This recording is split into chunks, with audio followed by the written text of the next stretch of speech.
معنا الصديق في هذه الساعة المغني الأمريكي من أصل سوداني موسنو الموسيقي، وهذا اسمه الفني. أهلا بك معنا في إكسترا موسنو، كيف بدأت مسيرتك الفنية هنا في أمريكا؟ أهلا بك منى، شكرا على الانترودكشن ده ظريف جدا. انا طبعا الموسيقى عندي، انا من صغري كنت بحب الموسيقى من وانا صغير. لما كنت طفل في السودان كنت بلعب بالكيبورد او البيانو الالكتروني. ولما وصلت امريكا وعندي 9 سنين، المدرسه حقت الموسيقى في المدرسه اكتشفت اني عندي موهبه الغنى، فابتديت اغني من سن 9. لما وصلت سن 16 ابتديت اكتب شعر، وفي سن 18 عندي صديقي من جنوب السودان اسمه باني واني، علمني أساسيات الجيتار. وفي سن 22 بعد ما تخرجت من الجامعة ابتديت في 22 لعبت أول أوبن مايك أو عرض المواهب، برنامج عرض المواهب هنا. وبعد كده في 2009 بعد التخرج من الجامعة قررت أن أشق طريقي في عزف الموسيقى بشكل مهني. وسنتحدث أكثر عن هذه المسيرة موسنو، وأرى الجيتار الذي أحضرته معك، وسوف نستمع إلى أغاني منك في هذه الحلقة ونحن نتوق لذلك. ولكن وقفتنا القادمة هي عن الأقليات في أمريكا وعن الفرص المتاحة أمامهم لتحقيق ذاتهم. تقرير هالة صالح. وقبل أن ننتقل للحديث عن الموسيقى مع ضيفي هنا في الاستوديو موسنو الموسيقي، أسأله عن ما ورد في هذا التقرير باختصار. هل تعتقد أننا سوف نشهد في أمريكا رئيسا أمريكيا من أصول عربية؟ أنا طبعا أتمنى أن شيء كهذا يعني يحصل، لكن ما أظن أن ده هيحصل في أي وقت قريب. لأن طبعا أحد الأسباب إن هو أن صورة العرب في الغرب أو في أمريكا خصوصا سلبية. وطبعا لأن في كثير من الناس كانوا رافضين إن هم يدعموا باراك أوباما، لأنه لما سمعوا الاسم حسين في اسمه قالوا لا، ده مسلم، ده عربي، ما عايزينه. فما أظن إن هو يحصل حاليا، بس إن شاء الله في المستقبل يمكن يحصل. سوف نرى. ونعود إلى اختصاصك وهوايتك وعشقك طبعا، وهو الموسيقى. يعني من الصعب عموما أن يشق المرء طريقه في المجال الفني، والساحة الغنائية هنا في أمريكا بالذات تعج بالأصوات. النوع الغنائي الذي تقدمه يحمل مزيجا من الموسيقى الأمريكية والسودانية، فإلى أي حد يقبل الأمريكيون على هذا النوع من الموسيقى الذي يحمل ارتباطا قويا بجذور بلدك الأصلي؟ هو القبول طبعا بيختلف من شخص لشخص. في بعض الناس حابين النموذج دوت وبيدعموني كثير إذا كان بيجوا لحفلات أو كذا. وفي ناس أخرى طبعا basically بيقولوا لي we don't get it، أو يفهموني ما مفهمون أو ما عارفين ده شنو يعني يعني الحاصل يعني. لكن لحسن حظي معظم الناس معجبين بالمزيج بين الشرق والغرب، ومدعميني في هذا الطريق. طيب، هل من صعوبات تواجهها؟ يعني نعرف أن حتى الأمريكيين الذين يغنون الموسيقى العادية، موسيقى البوب وغيرها، يعني يجدون صعوبات كبيرة من ناحية شركات الإنتاج، من حيث يعني أن يصرفوا نقودا على الألبومات التي ينتجونها وغيرها. ما نوع الصعوبات التي تواجهها أنت؟ طبعا الصعوبات كثيرة في أي مجال، بالذات إذا كان مجال حق فن. لكن طبعا أنا خصوصا لي أنا، لأن أسلوبي الموسيقي غريب، فإنه ما زي النمط العام أو المين ستريم.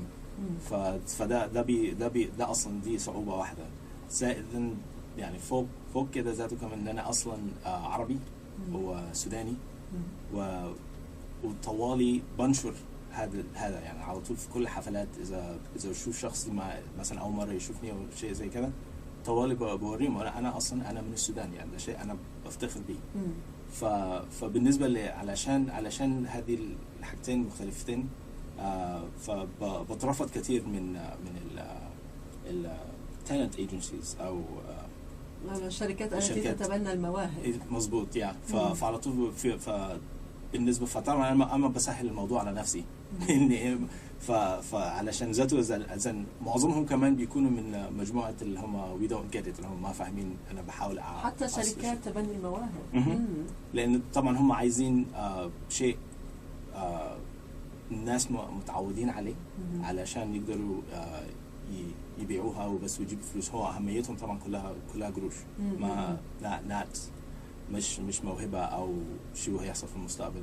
صحيح. يعني هذا المشكل يواجهه الكثير من الفنانين وفي مجال الغناء بالذات، أن شركات الإنتاج تهتم بشكل رئيسي ليس بالمواهب بشكل خاص ولكن بجني الأموال من وراء هذه المواهب. مستمعينا، نعود للحديث معكم ونسألكم عن رأيكم في الموسيقى. هل يمكن أن تسمح الموسيقى ببناء جذور بين مختلف الثقافات؟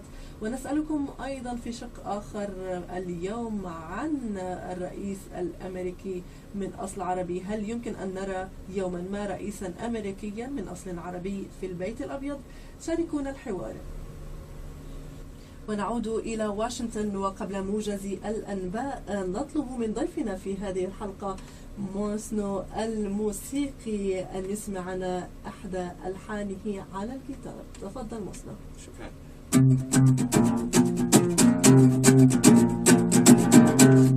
It seems you have mistaken our silence for weakness. We were just being patient like our elders and our teachers. Even though we have been these fool ones who send your secret serpents to terrorize our town.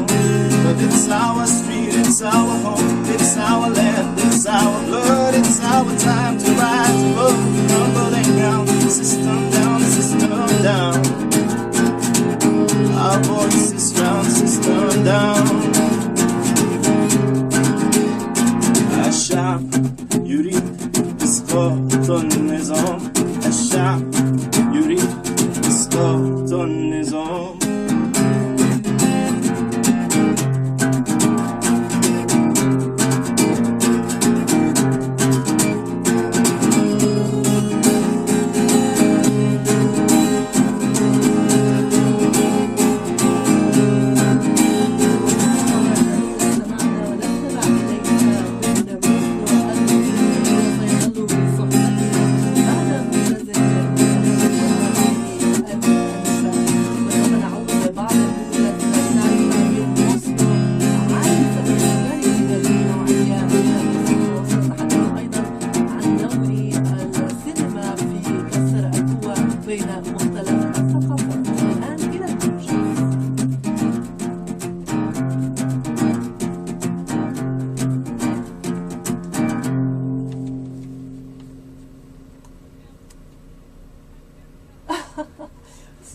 Thank you. Shukran.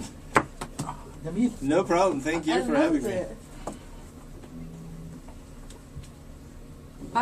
I got all the CDs. Thank you very much.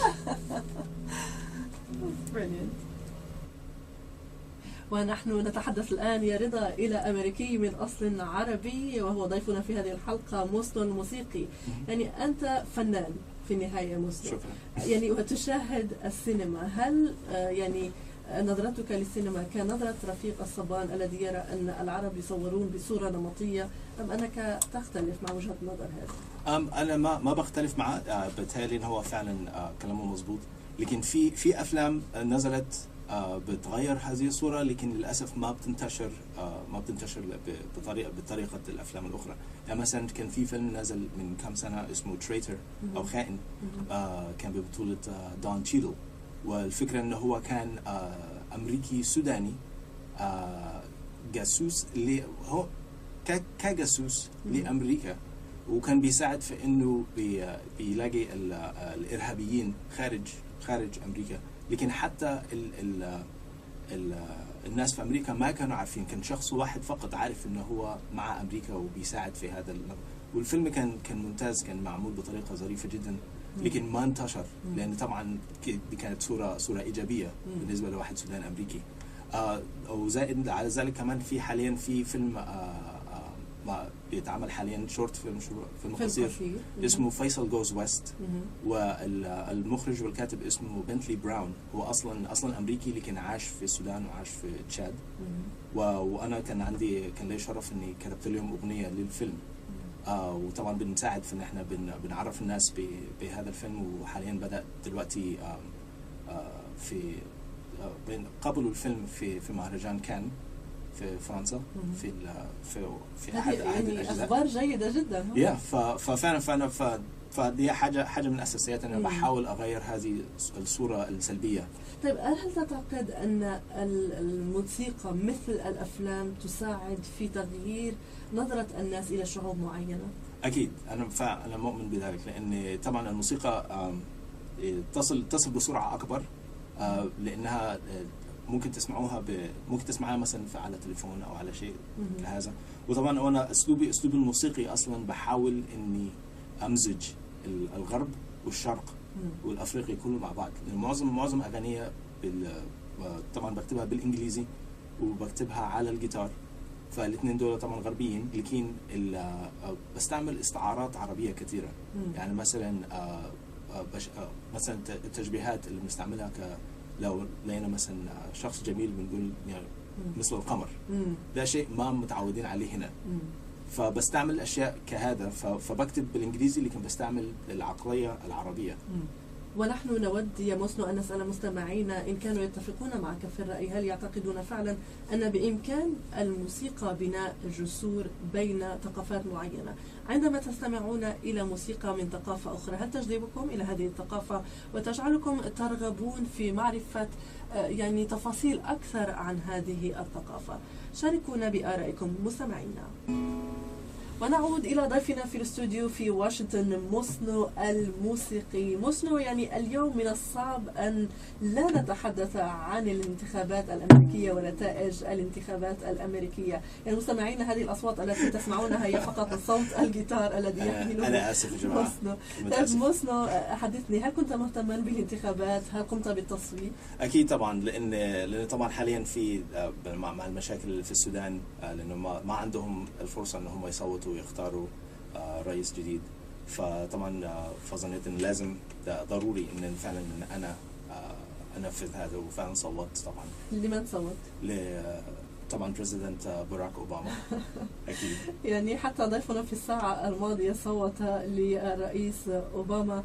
طيب هل يعني ما هو السبب الرئيسي الذي جعلك تصوت لاوباما؟ ان صراحة لما كمغني المتعود على اني بسمع للكلمات او الكلام اللي ما بيتقال اكتر من الكلام اللي بيتقال.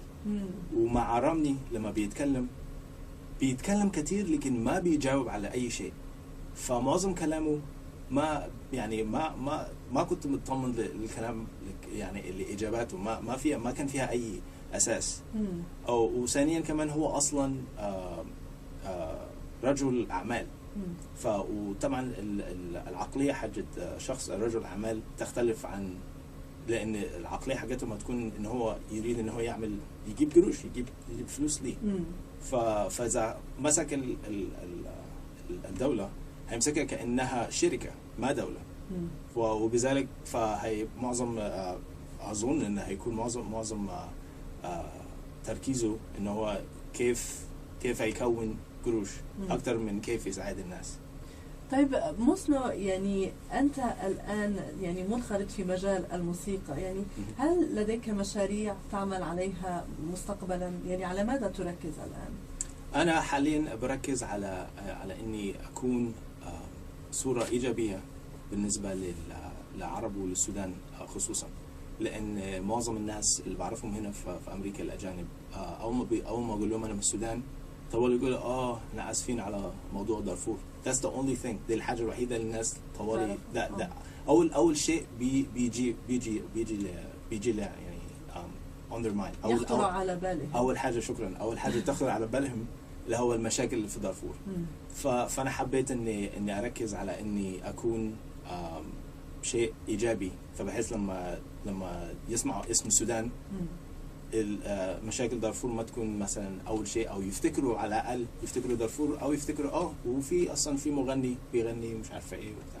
على سيرة المغنية موسنو، هلا أسمعتنا أغنية من أغانيك الجميلة. ما الأغنية التي اخترتها لنا؟ الأغنية اللي عزفتها ولا الحازفة؟ حتعزفها. الحازفة أغنية اسمها طبعا هي بالإنجليزي اسمها شكرا ماي توتم، وهي من الألبوم الجديد اللي أنا شغال فيه حاليا. الألبوم اسمه نوفيلا أو بالعربي اسمها رواية، وهي basically قصة توهمية عن هجرتي من الشرق إلى الغرب. And all your shamans and their peaceful cemeteries are bearing gifts of strength for my adversities. Symbolize nothing gold but an earthly seat of trees to bloom me from my weariness. Shukran, my total.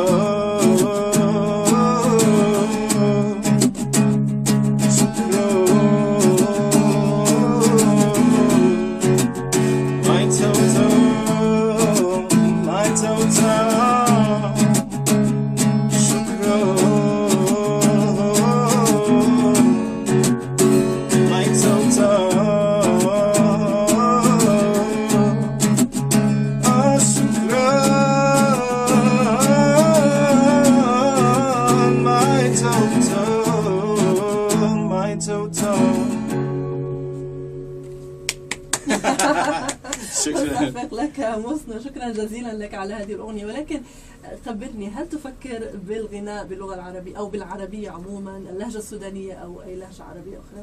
والله أنا بفكر في هذا الموضوع، لكن طبعا أنا معظم عشت معظم حياتي في الغرب، فعشان كده العربي حقي مكسر شوية. يعني أدلوك بلاء يعني حسنا صراحة يا موسى، يعني أبديت تخوفا كبيرا يعني قبل الحلقة من أكيد. عربيتك، ما زلت خايف صراحة يعني. لا أطمن، تحدثت بشكل جيد جدا. الله يخليك، شكرا. بس يمكن في المستقبل إن شاء الله بحاول أغني باللهجة السودانية إذا بقدر يعني. ونحن نتمنى أن نرى هذا يا موسنو. وفي نهاية هذه الدقائق لك معنا، هل يمكن أن تغني لنا أغنية أخيرة قبل أن نودعك في هذه الحلقة؟ شور، أحب أغني لك أغنية.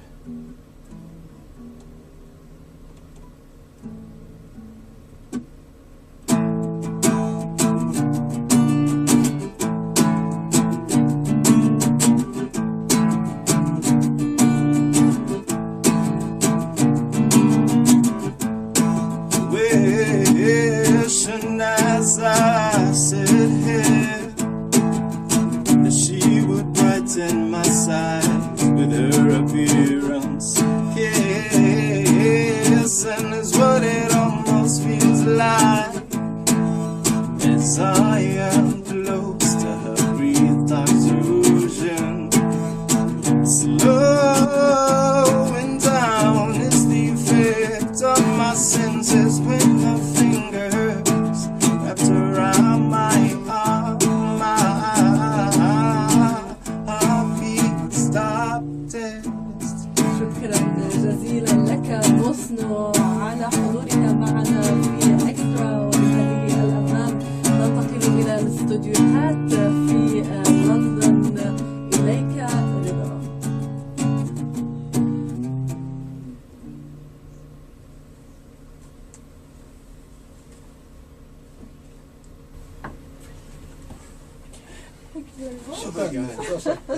جميل والله. الله يخليك. انا كنت واثق في العربيه بتاعته، بس هو ما استغربت انه خايف من يا اول ما قابلته بره وبيقول لي اني خايف ازاي؟ انا فاهم العربيه واضحه جميله. لأن العربي بتاعي أنا متعود إني يعني عربي for conversation، وزي like right now دلوقتي أنا بتكلم يعني حاجين ما بين العربي والإنجليزي. فده اللي أنا متعود عليه، لأن أنا بتكلم مع أخويا أو مع يعني والدي وكده، فبنخش يعني إذا ما فاكر الكلمة بالعربي بقولها بالإنجليزي and vice versa. لكن for here it had to all be like in Arabic. it was brilliant. بس هو عمل يعني homework to be honest. I did. شكرا والله. He did a lot of homework. Yeah, thank you for sending me the questions. That helped a lot.